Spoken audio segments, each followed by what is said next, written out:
29వ తేదీ ఆగస్టు నెల 2025 సంవత్సరము. ఈ ఉదయకాల ధ్యానము కొరకై పరిశుద్ధ గ్రంథములో నుండి ఎఫెసీయులకు రాసిన పత్రిక 5వ అధ్యాయము 18వ వచనాన్ని చదువుకుందాము.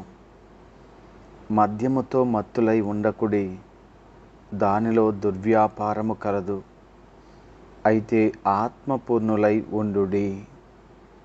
దేవునికి స్తోత్రములు. ప్రభునందు ప్రియమైన వార్లారా, యేసుక్రీస్తు వారి శ్రేష్టమైన నామములో మీ అందరికీ కూడా శుభములు తెలియచేస్తూ ఉన్నాను. మన తండ్రి అయిన దేవుని నుండి, ప్రభు అయిన యేసుక్రీస్తు నుండి కృపయు సమాధానమును మీకు కలుగునుగాక. ఆమెన్. సంఘము ఏ రీతిగా జీవించాలో, ఏ రీతిగా వ్యవహరించాలో అనే దాని గురించి ఎఫెసీ పత్రిక ద్వారా మనం నేర్చుకోగలుగుతాము. ముఖ్యంగా అర్థవంతమైన క్రైస్తవ జీవితాన్ని జీవించుటకు గాను మనము కలిగి ఉండవలసినటువంటి ఆలోచనను ఈ చదువుకున్న వచనము మనకు జ్ఞాపకం చేస్తూ ఉంటుంది. పౌలు భక్తుని యొక్క కాలంలో కొంతమంది మద్యపానము ద్వారా ఆత్మలోకంలోనికి ప్రవేశింపవచ్చు అనేటువంటి ఒక మూఢనమ్మకాన్ని కలిగి ఉండేవారట. గ్రీక్స్కు డయోనిసస్ అనేటువంటి ఒక వైన్ దేవుడు ఉన్నాడట. మద్యం తాగినప్పుడు ఆ దేవుడు వచ్చి వారిని ప్రేరేపిస్తాడు అని, కొన్ని పనులు చేయడానికి ఆకర్షిస్తాడు అని వారు విశ్వసించేవారు. అందుకనే పౌలు భక్తుడు దాన్ని ఖండిస్తూ మద్యముతో మత్తులై ఉండకూడదు అని తెలియజేశారు.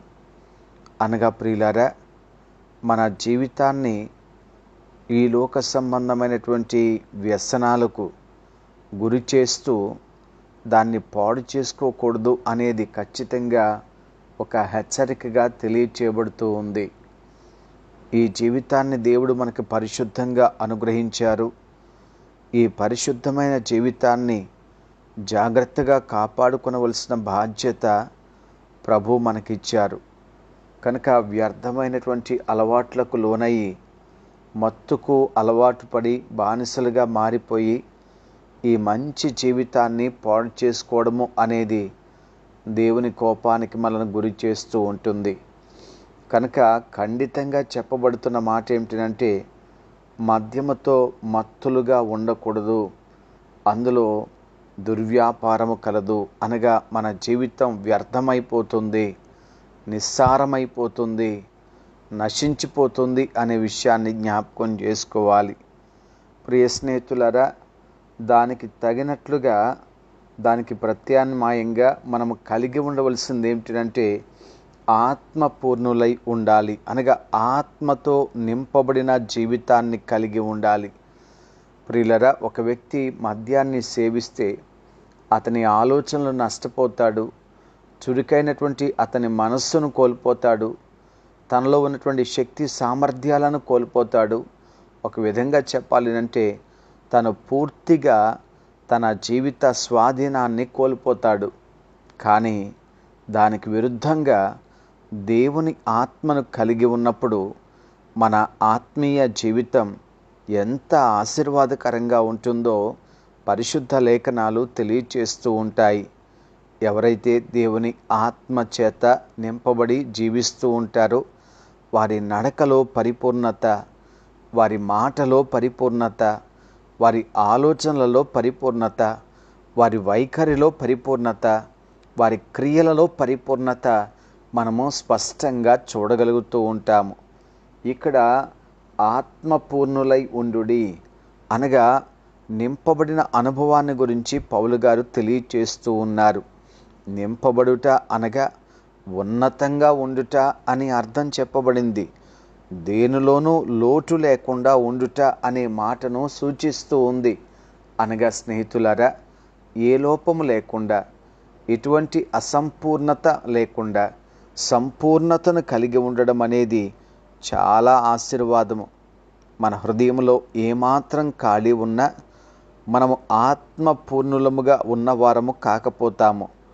అందుకనే పరిశుద్ధాత్మ మన జీవితంపై సంపూర్ణ ఆధిపత్యము కలిగి ఉండుట మనకు ఆశీర్వాదమై ఉన్నది ప్రియులారా. ప్రతి విశ్వాసి కూడా ఎల్లప్పుడూ ఆత్మతో నింపబడి ఉండుట అనేది దేవుని యొక్క చిత్తమై ఉన్నది అని మనం తెలుసుకోవాలి. దేవుని వాక్యాన్ని జాగ్రత్తగా చూస్తే 17వ వచనంలో, ఇందు నిమిత్తము మీరు అవివేకులు కాక ప్రభు యొక్క చిత్తమేదో గ్రహించుకొనుడి అని చదువుతున్నాము. అనగా దేవుని ఆత్మ చేత మనము నింపబడినప్పుడు దైవ చిత్తాన్ని సంపూర్ణంగా ఎరిగిన వారమై ఉంటాము. ఎప్పుడైతే దేవుని చిత్తాన్ని కలిగి ఉంటామో ఆ జీవితం చాలా యోగ్యంగా నడిపించబడుతూ ఉంటుంది. ప్రియులారా, మార్గము ఎరగనటువంటి వారు వెళ్ళే ఆ ప్రయాణం ఎంత అస్తవ్యస్తంగా ఉంటుంది. అదే మార్గమును ఎరిగి మనం చేసే ప్రయాణము ఎంత ఆశీర్వాదకరంగా ఉంటుంది. దేవుని ఆత్మ చేత నింపబడినప్పుడు మనము దైవ చిత్తాన్ని పరిపూర్ణంగా గ్రహిస్తాము అనేది ముందుగా గ్రహించాలి, లేక తెలుసుకోవాలి. అలాగే ఎఫెసీ పత్రిక 2వ అధ్యాయము 22వ వచనములో, ఆయనలో మీరు కూడా ఆత్మ మూలముగా దేవునికి నివాస స్థలమై ఉండుటకు కట్టబడుచున్నారు అని చదువుతున్నాము. అంటే దేవుని ఆత్మ చేత సంపూర్ణముగా మనము నింపబడి ఉన్నప్పుడు దేవుని కొరకు ఒక శ్రేష్టమైన పరిశుద్ధ ఆలయముగా నిర్మించబడుతూ ఉంటాము. పౌలు గారు చెప్పారు కొరింథీ సంఘానికి రాస్తూ మొదటి పత్రికలో, మీ దేహము దేవుని ఆలయము, అందుకొరకే దేవుడు విలువ పెట్టి కొన్నాడు, ఇది మీ సొత్తు కాదు అని జ్ఞాపకం చేశారు కదా. వింటున్న ప్రియ దేవుని బిడ్డలారా, దయచేసి మర్చిపోవద్దు, ఈ దేహము దేవునికి చెందినది. ఇది పరిశుద్ధ ఆలయముగా ఉండవలసి ఉన్నది. అలా ఉండడానికి దేవుని ఆత్మ ద్వారా మాత్రమే మనకు సహాయం కలుగుతూ ఉంటుంది. ఎవరిలోనైతే దేవుని ఆత్మ నివసిస్తూ ఉంటుందో వారు దేవాలయముగా పరిగణించబడతారు, లేక కట్టబడతారు అనేది ఒక శ్రేష్టమైన దేవుని యొక్క ఆలోచన. అలాగే ఎఫెసీ పత్రిక 5వ అధ్యాయము 19 మరియు 20 వచనాలు చూస్తే 2 ప్రాముఖ్యమైన సంగతులు జ్ఞాపకం చేయబడ్డాయి. అందులో ఒకటి దేవుణ్ణి ఆరాధించే అనుభవము, 2 దేవునికి కృతజ్ఞతాస్తుతులు చెల్లించే అనుభవము. ఎప్పుడైతే ప్రియులారా ఆత్మపూర్ణులముగా మన జీవితాన్ని కలిగి ఉంటామో నిత్యము కూడా దేవుణ్ణి ఆరాధిస్తాము. ఎల్లప్పుడూ కూడా దేవునికి కృతజ్ఞతాస్తుతులు చెల్లిస్తూ ఉంటాము. ఆ ఉన్నతమైన జీవితము కేవలం ఆత్మ ద్వారా నింపబడినప్పుడు మాత్రమే మనము కలిగి ఉంటాము అని దయచేసి మర్చిపోవద్దు. 21వ వచనంలో, క్రీస్తునందలి భయముతో ఒకనికొకడు లోబడి ఉండుడి అని చదువుతున్నాము. అనగా దేవుని ఆత్మ చేత నింపబడుట ద్వారా దేవుని భయము సంపూర్ణంగా మనలో ఆవరించి ఉంటుంది. అప్పుడు ఎవరికి మనము విధేయత చూపించాలో వారికి తప్పనిసరిగా మనము విధేయత చూపిస్తాము. వాక్యములో చెప్పినట్లుగా వారి వారి రుణములను తీర్చుడి అనే మాట మనకు జ్ఞాపకం ఉంది కదా. ఎవరి పట్ల భయమో వారి పట్ల భయము, ఎవరి పట్ల విధేయతో వారి పట్ల విధేయత, ఎవరి ఎడల కృతజ్ఞతో వారి ఎడల కృతజ్ఞత. అనగా మన బాధ్యతను ఖచ్చితంగా చక్కగా నిర్వర్తించడానికి దేవుని ఆత్మ తప్పనిసరిగా మనకు సహాయం చేస్తూ ఉంటుంది. అందుకనే పౌలు గారు రోమా సంఘానికి రాస్తూ 8వ అధ్యాయము 5, 6 వచనాల్లో, శరీరానుసారులు శరీర విషయముల మీద మనస్సు ఉంతురు, ఆత్మానుసారులు ఆత్మ విషయముల మీద మనస్సు ఉంతురు. శరీరానుసారమైన మనస్సు మరణము, ఆత్మానుసారమైన మనస్సు జీవమును సమాధానమునై ఉన్నది. వింటున్న ప్రియ దేవుని బిడ్డలారా, శరీర సంబంధమైన మనస్సు, ఆత్మ సంబంధమైనటువంటి మనస్సు. శరీరము చేత మనము ఆవరించబడి లేక మనము నియంత్రించబడుతూ ఉంటే గనక ఆ జీవితం మనం నష్టపోతాము. కానీ దేవుని ఆత్మ ద్వారా నింపబడి నియంత్రించబడిన జీవితాన్ని మనం కలిగి ఉంటే గనక అది జీవము, సమాధానము అని జ్ఞాపకం చేయబడుతుంది. ఇంకా ఒక శ్రేష్టమైన మాట ఏమిటంటే, ఈ రోమాపత్రిక 8వ అధ్యాయం 14వ వచనం ప్రకారంగా, దేవుని ఆత్మ చేత ఎందరు నడిపించబడుదురో వారందరూ దేవుని కుమారులయ్యుందురి అని చదువుతున్నాం. అనగా దేవుని ఆత్మ ద్వారా నడిపించబడిన అనుభవమే సాక్ష్యమిస్తుంది మనము దేవునికి చెందిన వారము అని చెప్పి. కనుక ఉదయకాలం వాక్యం వింటున్న ప్రియ స్నేహితులారా, ఆలోచన చేద్దాము. మనము దేని చేత నియంత్రించబడుతూ ఉన్నాము? ఈ లోకమందున్నవి, లేక శరీరానికి అలవాటు పడినటువంటి కొన్ని ఆలోచనలు, లేక కొన్ని వ్యసనాలు, వాటి చేత మనం నియంత్రించబడుతున్నామా? లేక పరిశుద్ధమైన దేవుని ఆత్మ చేత మన జీవితం నియంత్రించబడుతుందా?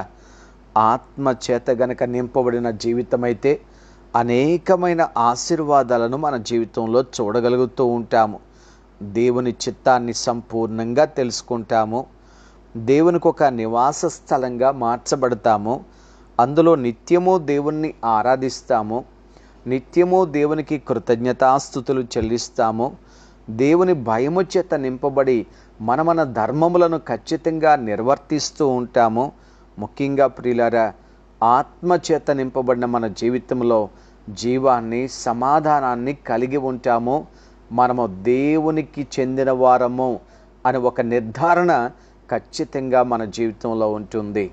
కనుక ప్రతి ఒక్కరము కూడా శరీరము చేత కానీ, లేక ఈలోక సంబంధమైన మత్తు చేత కానీ మనము నడిపించబడకుండా, నియంత్రించబడకుండా దేవుని పరిశుద్ధాత్మ ద్వారా సంపూర్ణంగా నింపబడిన వారమై తన ఆత్మ ద్వారా నడిపించబడినప్పుడు ఆ జీవితము దేవునికి మహిమకరంగా ఉంటుంది, మనకు ఆశీర్వాదకరంగా ఉంటుంది, అనేకులకు మేలుకరంగా కూడా ఉంటుంది. అలాంటి ఉన్నతమైన ఆత్మీయ జీవితాన్ని ప్రభు మనందరికీ ప్రసాదించునుగాక. ఆమెన్. పరిశుద్ధుడైన మా ప్రియ తండ్రి యేసు ప్రభువా, మీకు వందనాలు చెల్లిస్తూ ఉన్నాము నాయన. ఈ ఉదయకాలం ప్రభువా, వాక్యము ద్వారా మీరు మాతో మాట్లాడుతూ ఉన్నారు. మేము ఈ దేహంలో ఉండొచ్చు, కానీ ఆత్మచేత నింపబడి ఆత్మానుసారంగా జీవించాలి అని మీరు కోరుకుంటున్నారు. శరీరానుసారంగా కాదు ప్రభువా. ఈ లోక సంబంధమైన మత్తుకు మేము లోను కాకుండా, ఈ లోక సంబంధమైన వాటి చేత మేము నింపబడి ప్రభావితం కాకుండా, మీ పరిశుద్ధాత్మ ద్వారా ప్రభువా మాకు అనుగ్రహించబడేటువంటి ఆశీర్వాదములను పొందుటకు ఆత్మపూర్ణులమై ఉండాలి అని మీరు మాకు బోధించారు. తండ్రి, మీరు చెప్పారు, తన్ను అడుగు వారికి పరిశుద్ధాత్మను ఎంతో ఎక్కువగా అనుగ్రహించును అని చెప్పి. కనుక నిత్యము కూడా ప్రభువా నింపబడే జీవితం కొరకు, ఆత్మపూర్ణతలోనికి నడిపించబట్ట కొరకు మేము ప్రార్థించుట మాకు నేర్పించమని వేడుకుంటున్నాము తండ్రి. మీ మాటలు విన్న వారందరినీ దీవించండి నాయన. ఆత్మీయ జీవితంలో సంపూర్ణంగా ప్రభువా మీకు అప్పగించుకుంట మాకు నేర్పించండి. మీ మార్గములో నడిపించుటకు మాకు సహాయం చేయండి నాయన. ఈ లోకములో ఉన్న వాటినైనను ప్రేమించొద్దు అని మీరు చెప్తా ఉన్నారు. కనుక ఆత్మీయ జీవితాన్ని అధికంగా వాంఛిస్తూ ప్రభువా మీ చిత్తములో నడవడానికి మాకు సహాయం చేయండి. ఇదిగో ప్రభువా, ఎంతమంది అయితే మీ బిడ్డలు మీ సహాయం పొందాలని ఆశగా మీ వైపు చూస్తున్నారో వారిని ఒక్కసారి జ్ఞాపకం చేసుకోండి. వారి సమస్యల నుంచి విడిపించండి. వారి అనారోగ్య పరిస్థితుల నుంచి విడిపించండి. వారి ఆవేదన, వారి దుఃఖం మా ప్రభువా, వారి మనోవేదన మా ప్రభువా, అవన్నీ తీసివేయండి ప్రభువా. గొప్ప సమాధానం వారికి అనుగ్రహించండి. వారి కుటుంబాల్లో ప్రభువా మీ సహాయం దయచేయండి. వారిని, వారి బిడ్డలను దీవించి కాపాడండి.